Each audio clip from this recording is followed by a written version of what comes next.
Thanks for joining us online here at Flatirons. We're in our current series, Operator's Manual. If you have any questions, feel free to visit our website at flatironschurch.com or any of our social media accounts. Thank you.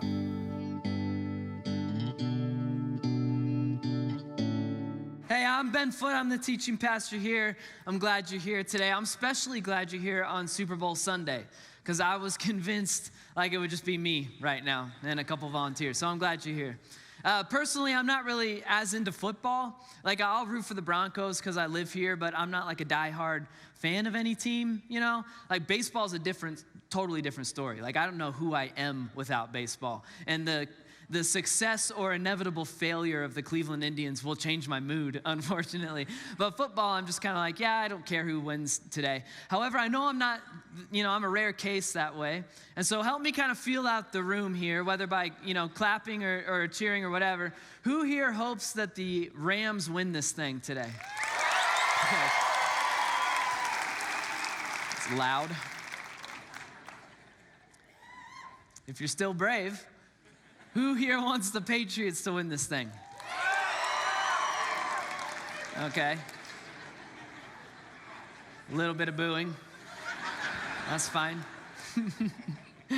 Yeah, I'm sorry if you got booed. You're still welcome here. We'll be nicer to you next week. I do wonder, who hurt you when you were young? How do you become a Patriots fan? But that's fine. The real reason I'm asking is this will help me gauge who my people are. Who here doesn't really care about either team? You're just more rooting for a wardrobe malfunction at the halftime show. Yeah. You're my people. This is why I'm gonna watch this game today. I'm just waiting for Maroon 5 to break all their legs. I'm praying for it too. You can think I'm terrible, that's fine. But hi, I'm glad you're here. Hey, so we're in the middle of this man series, and what we're doing in this series is as men, we're asking ourselves, what kind of men are we right now? What kind of men do we hope to become? And then does Jesus have anything of value to offer us in this arena of manhood? Whenever we do one of these man series, we always pack the place out. We always have a lot of people turn up. And I think that's because at the end of the day, most of us aren't exactly sure what a good man is supposed to look like. What makes a good man? And then how do I become one? Let's be honest, for the men in the room, we've been asking that question for our entire lives. We spent a lifetime searching for the answer, searching for manhood. We've looked all over the place. Right? Maybe if I sleep with enough people, or I climb another rung on the corporate ladder, or I make just this much more per paycheck, or I lose this amount of weight and I gain this amount of muscle, maybe then I'll feel like a good man. But if we're being honest, none of those things have made us feel like good men. And if we're being really honest, we know that none of those things ever will. And so it leaves us wishing there was an operator's manual, right? Just some dusty book out there that has all of the answers and has all the necessary guidelines, steps, warnings, and troubleshooting for what it looks like to be a good man. And that's exactly what we're doing in this series. We are posing the question, what if the operator's manual for being a good man does exist? And what if in the Bible we can find all the necessary guidelines, steps, warnings, and troubleshooting for being a good man, the stuff we've been looking for all along? I think it does. And so that's what we're doing in this series, and that's what I'm going to keep doing right now. And today I'm going to be picking up where Jim left off last weekend. I don't have time to do a lot of recapping, and so if you missed last weekend, at some point, go back online and watch it. But last week, Jim walked us through the first few chapters of Genesis, the very first book of the Bible, where God creates men and women, and we learned together that men were designed to co-rule with God as kings. And when we say kings, it's a metaphor, of course.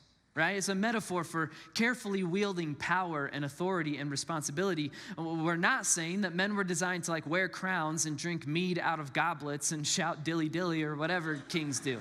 It's just a metaphor, but it's a helpful one.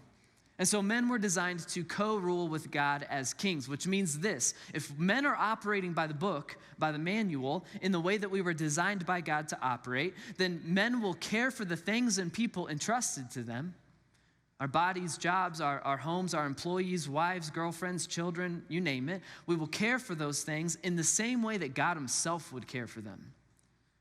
So people should be getting a clearer picture of God's goodness because it should be on display in the goodness of men. And if we were to do that, then everybody wins. Because if men are operating by design, by the manual, then every individual in the sphere of a man's influence should feel more loved and more protected and more blessed and more strengthened and set up to succeed simply for having had that man in their life. And that just sounds good. It sounds right. But of course, the reality of the situation is that that's not really what jumps to our minds when we're trying to describe manhood, and that's because the vast majority of men in the world have not lived by design. And when we don't live by design, the people who typically pay for it the most are the people entrusted to us. Because if the king doesn't know how to rule, or the king rules poorly, his people are the ones who are going to pay for it. And so the question I want to ask today is simply this. If men were designed to co-rule with God as kings, then where did we go wrong? Right? Where did we get so off track? Why are good men still so few and far between? Why do we have a culture shouting about toxic masculinity, in many cases justifiably, by the way? Where did we go wrong? And in almost every single case, here is where we go wrong as men. There's something deep inside of us that we know, like in our guts, we know we're supposed to operate as kings. We just don't know what kind of kings. And so we go looking for masculinity outside of God's design, which always leads to one of two places, either tyranny or passivity. And that's what I want to talk about today. So let's start with tyranny. All right, what is tyranny? Tyranny happens when a man abuses his command to co-rule with God like a king. In fact, tyranny is when there is no co-ruling. The man has gone rogue. The king is rogue. And there's only unchecked, unbridled power and authority. And I'm actually not going to talk a lot today about tyranny, and not because it's unimportant to talk about, and not because it's rare. I'm not going to talk about tyranny very much today because unfortunately it's all too common and we're already very familiar with it. But here are some characteristics of tyranny so that we're all on the same page. If a man is operating out of tyranny, here's what it looks like. And unfortunately, it's just going to sound too familiar. So a tyrant man takes care of himself at the expense of others. I'm top priority. I'm the most important. A tyrant is threatened by other strong personalities. So we're pretending to be strong, but we're not. We don't know who we are. We're actually scared. And so if another man or woman of power and authority enters our lives, we feel threatened by it. Because of that, a tyrant cuts down anyone who won't look up to him. It's my way or the highway, right? If you're not going to get on board, I'm going to look for ways to cut you off at the knees. And a tyrant abuses or ignores people to get what he wants. I don't care what you want. I care what I want, and I don't care who I got to walk over to get it. And unfortunately, it just sounds familiar, maybe even convicting. We've known men like this. Maybe our fathers were this way. Right? We've been men like this maybe. Maybe we are men like this. At the very least, every single one of us in this room is very capable of it, and we probably operate out of tyranny more often than we think. To sink this down into reality, here's what tyranny looks like in the day-to-day. So men, we operate out of tyranny whenever we knock someone down a few pegs in order to make ourselves feel better or look better. We usually only do that because we're operating out of tyranny and we feel threatened by someone else's competence or power or leadership. Anytime we start buying into our own press and we think we're the greatest thing to have ever walked planet Earth, that's tyranny. Whenever we stab someone in the back to get ahead, that's tyranny. Whenever we tell our wives, our kids, girlfriends, whoever to do something just because I said so, tyranny. And when it goes unchecked, it unravels, and it unravels fast, and it unravels dark. And we end up going to war against our people instead of for our people. And when it unravels all the way, well, this is the kind of stuff that leads to emotional or physical or sexual abuse. It leads to crime. It leads to the kind of stuff we read about in the headlines, the kind of stuff that has launched the Me Too movement. I mean, let's take that catchphrase, for example. It's being tossed around a lot, toxic masculinity. It's a new term. It's an age-old problem. It's a real problem. It's been around since the beginning of time. I wouldn't call it toxic masculinity. I would call it tyrannical masculinity.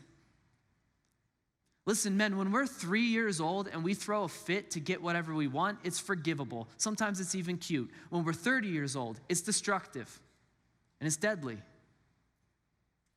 That's tyranny, and we're already familiar with it. But then here's what a lot of us have done, like in reaction to this toxic or tyrannical masculinity that we've seen in ourselves, our society, our fathers, whoever. We swing over to the other side of the spectrum to a place called passivity. And this is where I want to spend a little time today, because when it comes to passivity, it's like the subtlest and sneakiest form of corrupt and distorted masculinity that exists. Half the time, we don't even know we're doing it. And so passivity, it just needs clearly defined and pointed out in our lives. And so to do that, I'm going to pick back up in Genesis 3. Last week, Jim took us all the way to the point where Eve took a bite of the fruit, all right? And like we talked about last week, we do this all the time, right? This is anytime we go looking to be satisfied by something outside of God's design. But I want to go back to that moment, because in that moment, we can see that passivity was at the root of the whole thing to begin with. All right, so look at this. This is right after Eve takes a bite of the fruit, and then the Bible says this. She, Eve, also gave some to her husband, Adam, who was with her, and he ate it. We say this all the time around here because it's true. The very first sin in the Bible isn't Eve taking a bite of fruit. The very first sin in the Bible is Adam's passivity. Where was he when the whole thing went south? The Bible says he was with her. He's standing on the sidelines, not saying a word, not stepping in to protect her. He's there the whole time. He's just sitting on his hands. And we can't really judge the guy because we do this all of the time. All right, this kind of passivity is when we look at someone entrusted to us, our employees, our best friends, our girlfriends, wives, children. We look at someone entrusted to us and we throw up our hands and we go, not my problem. All right, I'm too tired, not today, not my problem. At least I slip into this kind of passivity all the time. This is the kind of thing that happens whenever I get home after a long day of work and the snow needs shoveled. I should probably do it. And Allie's had a terrible day. I should probably ask her about it. And the kids are asking me to play with them. I should probably play with them. But instead of putting on my game face and engaging, I just tap out. And I give myself a laundry list of reasons that I think are justifiable, excuses for why I should be able to sit on the couch and just go into radio silence. Right? I tell myself, like, my job is stressful. It can be real stressful at times. And I've been solving problems all week at work. All weekend, I did this. And then everyone's been sick at home, and none of us are getting sleep. I'm tired. Besides, I'm depressed. Not my problem. Not today. I deserve this. Right? I deserve to just sit on the couch and disengage. And whenever I do that, the result is that I leave people, my people, out there on their own to fend for themselves. And I tell myself it'll be fine because after all, the snow will eventually melt on its own. And Allie will recover from her day on her own. And the kids can play on their own. Not my problem. Not today. They can do this thing on their own. And then eventually, after saying not my problem enough times, then all the things and people entrusted to me inevitably begin falling apart. And when that happens, I start slinging another passive phrase. I start saying, not my fault. This is actually Adam's first reaction to his own passivity. Back in the garden, he starts feeling guilty. He feels ashamed. He starts thinking of ways to cover up his mistakes. He designs clothing for he and for Eve, and the two of them go into hiding. And then here's what happens next. The two of them are hiding, and then the Lord God called to the man. He says, "Where are you?" And he, Adam, answered. He goes, "I heard you in the garden, and I was afraid because I was naked, and so I hid." And then God says, "Who told you were naked?" Which, side note, like, I don't ever have to be told I'm naked. I know when I'm naked. Anyway, God goes, "Who told you were naked?" He goes, "Did you eat from the tree that I commanded you not to eat from?" And then look at Adam's response. The man said, "Oh, wait, no. The woman you put here with me. She gave me some fruit from the tree and I ate it." Adam's first response. He goes, no. Look, God, this person you've burdened me with, right? This responsibility I never asked for, right? It's her fault, not my fault. Not my problem, not my fault. They're both ways of saying not my responsibility. And those three phrases are like the unholy trinity of passive masculinity. Not my problem, not my fault, not my responsibility. Back to my original question, if men were designed to co-rule with God as kings, then where did we go wrong? And the answer is timeless. It's ancient. Whether we're looking at the very first few chapters of the Bible or we're looking honestly at our lives right now, the answer is the same. It's simply, we don't know what masculinity is supposed to look like. And until we get that thing figured out, we are going to be forced to ping pong back and forth between tyranny and passivity for the rest of our lives. And the people who are going to pay for it the most are going to be the people that we care about the most.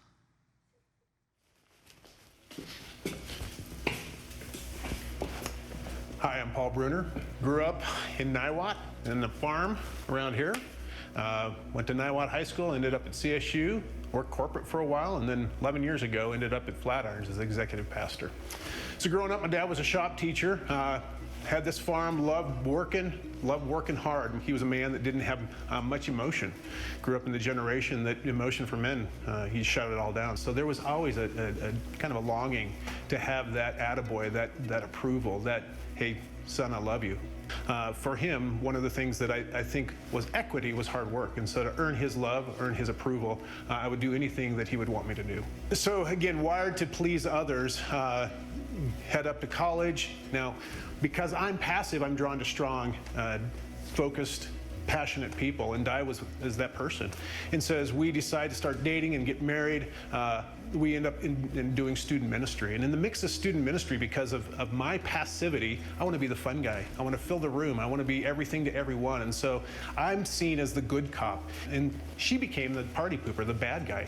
So do student ministry for some time. We decide to have a family. And so I'll pop our kids. And when they're little, I find that even in my passive state, I'm able to parent okay. But as my kids grew, especially my second child, one of the stories that comes up and kind of the first time that I'm really hit hard aside the head of my passivity, she comes down the stairs. She's probably 7th grade, and she's going to go out with her friends. She comes down, and I see more skin than any father would ever want to see. And I think, I'm tired, I'm exhausted, I don't want to face this, and I'm just going to play the passive card and I'll deal with it later and just let her go. Well, unfortunately, my wife doesn't believe in that, and she says, nope, I will fight this fight. I will go in and push on that. You're not going out looking like that. And so she becomes the bad cop.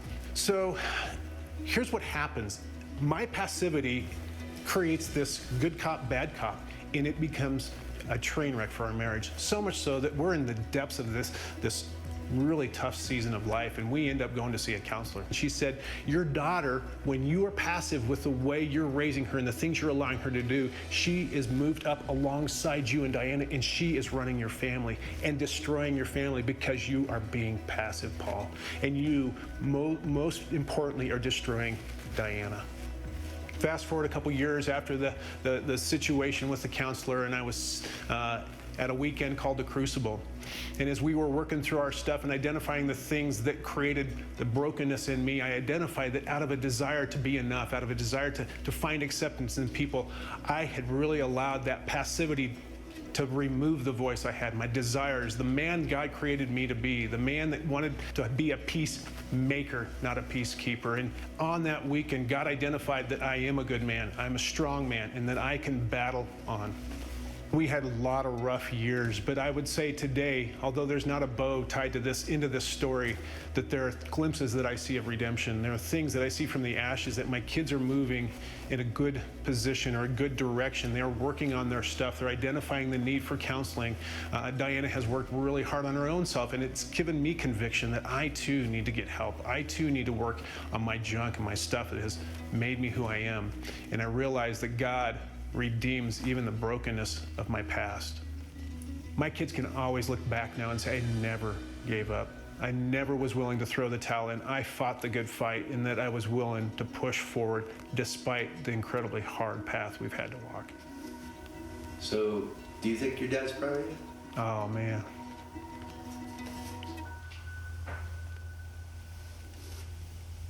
Yeah.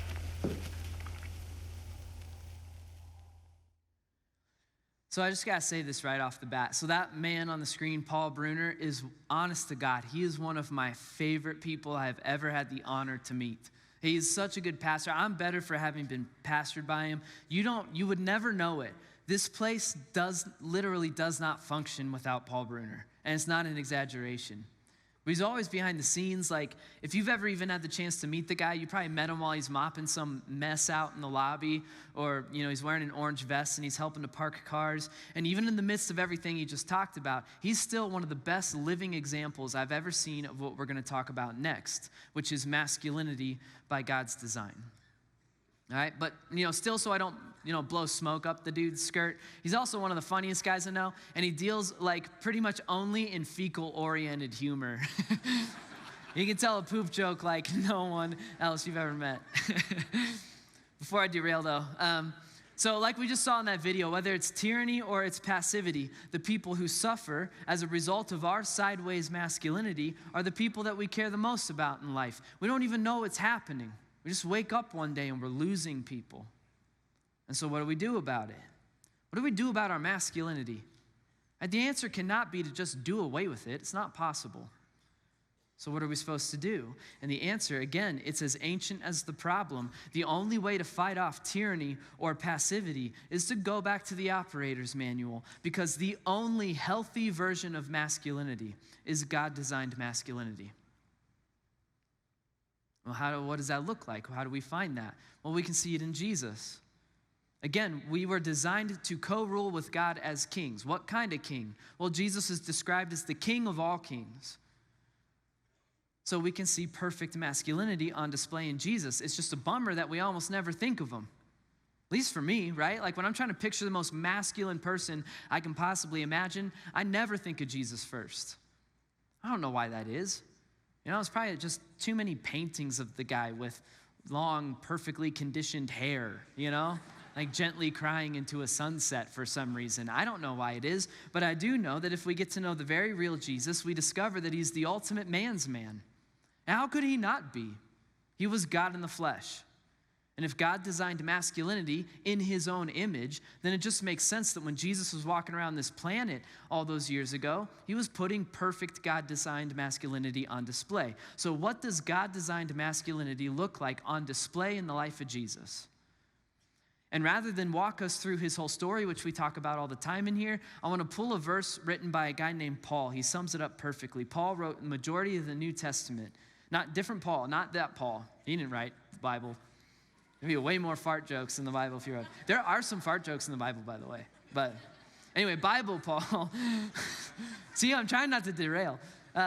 So Bible Paul, he writes this to sum up Jesus' life. He says this: your attitude should be the same as Christ Jesus. So we should reflect the way that Jesus operated. And then he describes how Jesus operates. He says, Jesus, who, being in the very nature God, he was God in the flesh, did not consider equality with God something to be grasped, something to be held on to. He let go of that elevated status to become human like us. He made himself nothing, taking on the very nature of a servant, being made in human likeness, and being found in appearance as a man, he humbled himself and became obedient to death, even death on a cross. Servant, humble, obedient, self-sacrificing. Perfect God-designed masculinity on display in the life of Jesus looks like this. And I'm borrowing from an author here. I didn't come up with this, but it's perfect. God-designed masculinity is the glad assumption of sacrificial responsibility. The glad assumption of sacrificial responsibility. I would be glad to sacrifice myself on your behalf. And here's what just happened.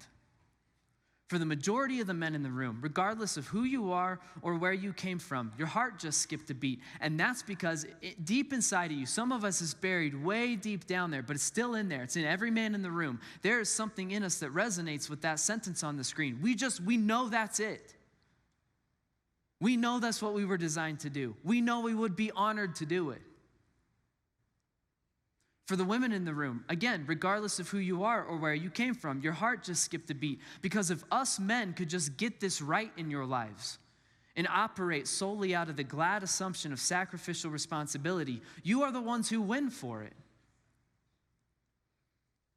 The reason this resonates with most of us is because we just encountered reality.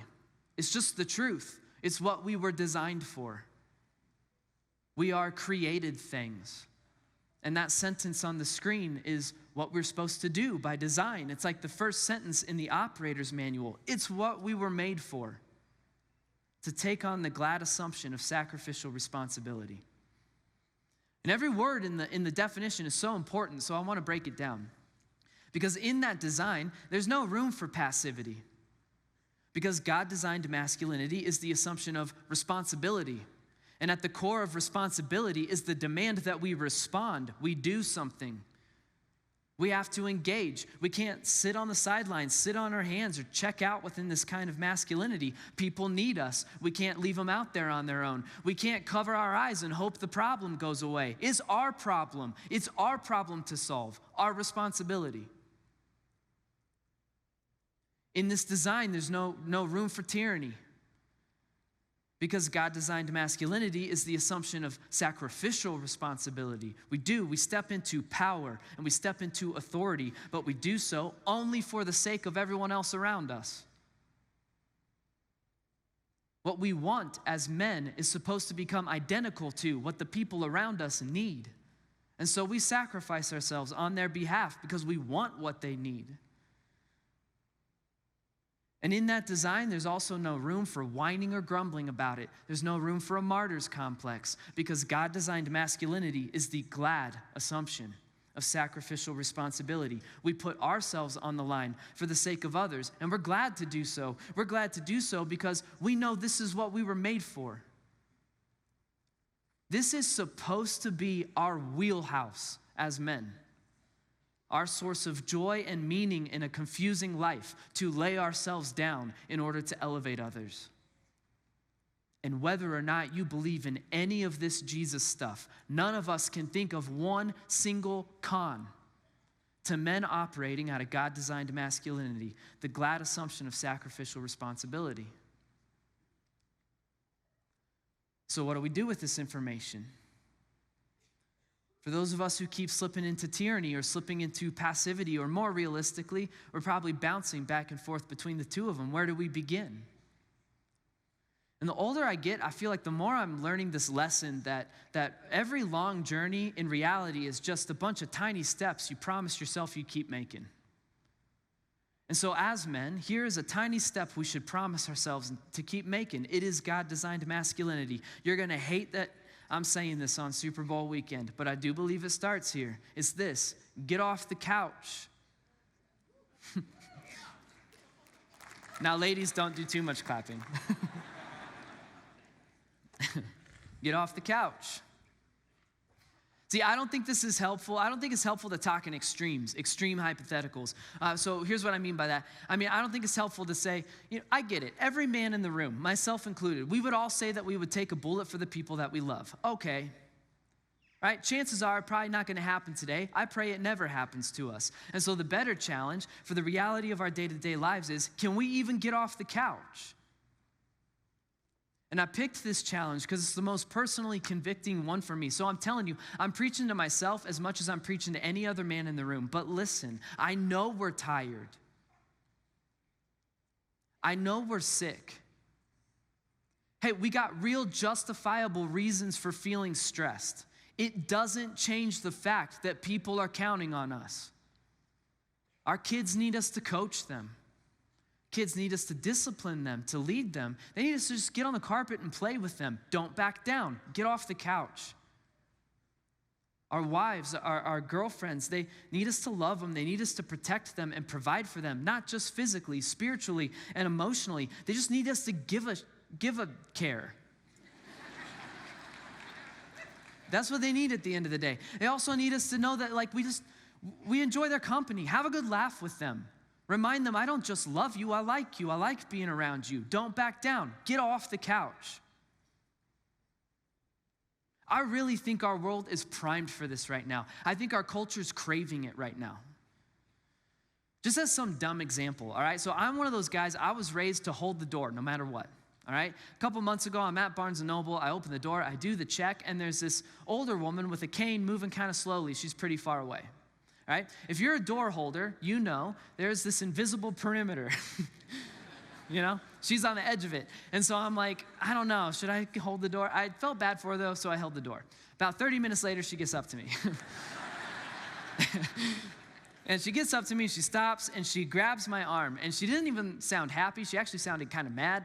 She didn't even look me in the eye. She just stops, she grabs my arm, she's out of breath, and she goes, "Oh, thank God, good men still exist."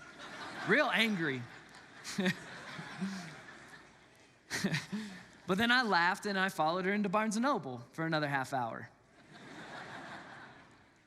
That's just some stupid door, though. So can you imagine what might happen if thousands of us men in this room and all the different rooms at all of our different campuses in this little corner of Colorado started getting off the couch?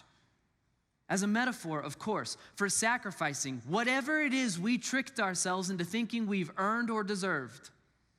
And we sacrifice that on behalf of the people entrusted to us. I can't help but wonder if our wives, our girlfriends, our kids, our employees, our friends, maybe even our culture would eventually turn their heads and say, "Thank God, good men still exist."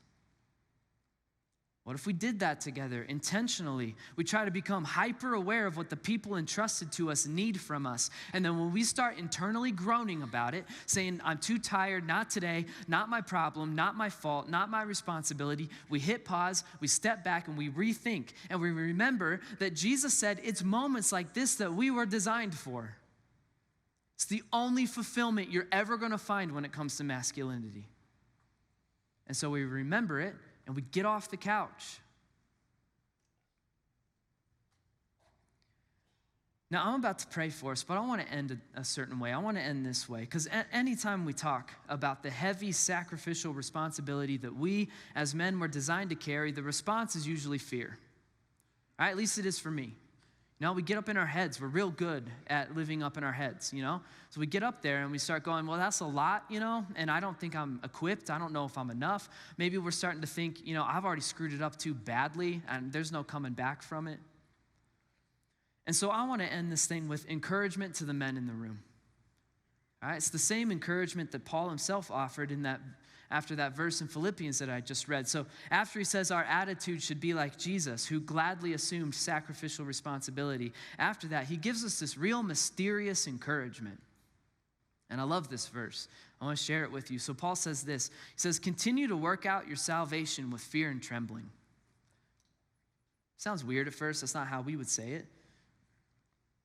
But fear and trembling, those original words, they don't mean anxiety. So it doesn't mean fear of not being equipped, fear of not being enough, or fear of the responsibility itself. Instead, the original words for fear and trembling there, it means something like with a chill down your spine, where the hair stands up on your arm. It's that feeling when you're in the presence of something way bigger than yourself. When you finish the hike and you're on top of the mountain and you get to look out, when you met the person you loved and later made vows, when you found out you were pregnant, later when you held the baby in your arms for the first time and she opened her eyes, just awe and amazement. It sends a chill down your spine. If I were to put Paul's verse in Ben language, it would go something like this. Continue to walk this with God kind of life with a chill down your spine. And then he explains why we should have a chill down your spine. It's the best. He says, continue to walk this with God kind of life with a chill down your spine. Because it is God who works in you to will and to act according to his good purpose. So do something with me. I want everybody to stand up with me.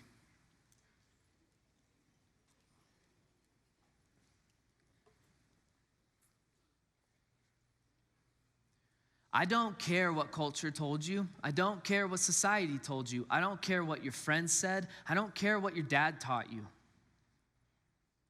The only way we are ever going to feel like good men is if we stand gladly in the assumption of sacrificial responsibility. It's just truth. It's just reality. I mean, don't take my word for it. Go test it.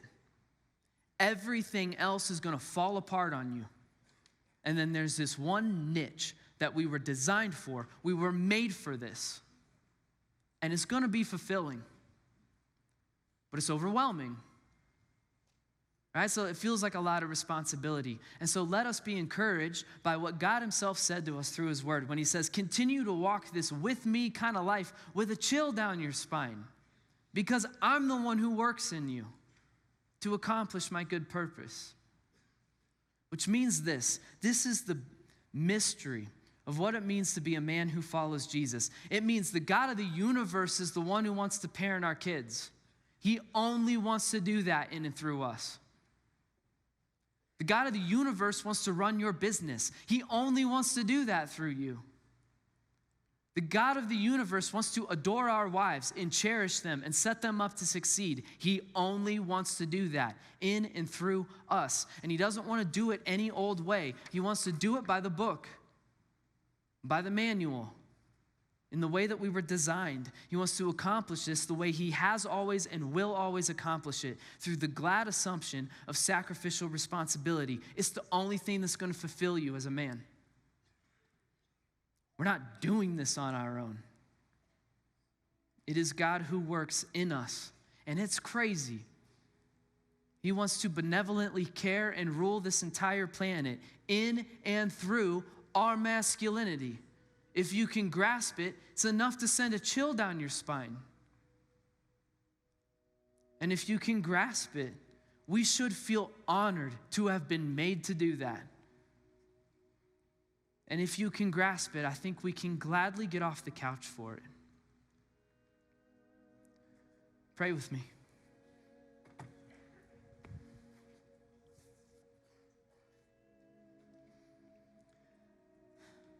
God, I thank you so much for who you are. Man, you put all these puzzle pieces in play, did it perfectly. We get confused, we get distracted, we get sideways. You never do. The whole thing is in order. I'm thankful for your intention. You created us and you designed us men, for this very specific task, and we should be glad to do it. And you don't design us to just put ourselves on the line and sacrifice ourselves for other people. You are a leader. You went first. You've done this since the beginning of time. It is the defining characteristic of how you've operated. It is put perfectly on display in Jesus, the person that we worship. You have done nothing but sacrifice yourself gladly on our behalf. I want to live that way. The truth is, the reality of day-to-day life is it feels overwhelming. We got these people in our lives. They're calling us friend. They're calling us boss. They're calling us husband. They're calling us dad. It starts to feel overwhelming. So what I'm praying for is send that chill down our spine. Remind us we're not doing this on our own. You're the one who's going to parent our kids. You're going to do it through us. You're the one who's going to love our wives. You're going to do it through us. Send that chill down our spine. Today and for the next few weeks, for the next few months, just keep reminding us. Send that chill down our spine. And if we do, if we can grasp it, then God, as your men, we are honored to be men. We are honored to do that with you. And we are honored to be your men. Thank you for this responsibility. We are glad to do it. We pray this in your Son's name, Jesus Christ. Amen.